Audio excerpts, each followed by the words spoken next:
ബേസിൽ Joseph നായകനായ Maranamass April 10 തിയേറ്ററുകളിലെത്തും. നവാഗതനായ ശിവപ്രസാദാണ് ചിത്രത്തിന്റെ സംവിധായകൻ.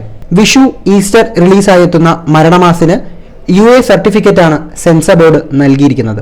Tovino Thomas productions, Rafael film productions, world wide films എന്നിവയുടെ ബാനറുകളിൽ ടൊവിനോ തോമസ്, റാഫേൽ പൊഴോളിപ്പറമ്പിൽ, ടിങ്സ്റ്റൺ തോമസ്, തൻസീർ സലാം എന്നിവർ ചേർന്നാണ് മരണമാസ് നിർമ്മിക്കുന്നത്.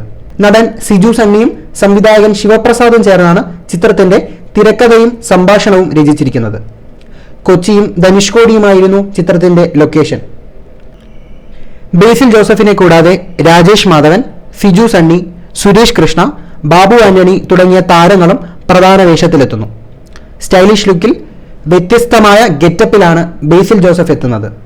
ചിത്രത്തിന്റെ ട്രെയിലറും ചില്ലിനി എന്ന ഗാനവും വൻ ട്രെൻഡിംഗ് ആയിരുന്നു. ചിത്രം ഒരു കോമഡി ത്രില്ലറാണെന്നാണ് ട്രെയിലർ നൽകുന്ന സൂചന. മരണമാസിന്റെ അഡ്വാൻസ് ബുക്കിംഗിന് മികച്ച പ്രതികരണമാണ് ലഭിക്കുന്നത്. എന്നാൽ സൗദിയിലും കുവൈത്തിലും ചിത്രത്തിന് വിലക്ക് ഏർപ്പെടുത്തിയിരിക്കുകയാണ്. ട്രാൻസ്ജെൻഡറായ വ്യക്തി അഭിനയിച്ചതാണ് ചിത്രത്തിലെ വിലക്കിന് കാരണമെന്നാണ് അറിയുന്നത്. ചില ഭാഗങ്ങൾ നീക്കം ചെയ്താണ് കുവൈത്തിൽ ചിത്രം പ്രദർശിപ്പിക്കുന്നത്. കുവൈത്തിലെ സെൻസർ നിയമപ്രകാരം സിനിമയിലെ ആദ്യ പകുതിയിലെയും രണ്ടാം പകുതിയിലെയും ചില രംഗങ്ങൾ നീക്കം ചെയ്യേണ്ടി വന്നിട്ടുണ്ടെന്ന് അണിയറ പ്രവർത്തകർ വാർത്താക്കുറിപ്പിലൂടെ അറിയിച്ചു. കുവൈത്തിൽ മരണമാസ് കാണുന്ന പ്രേക്ഷകരോട് എന്ന തലക്കെട്ടിലാണ് അവർ കുറിപ്പ് പുറത്തിറക്കിയത്.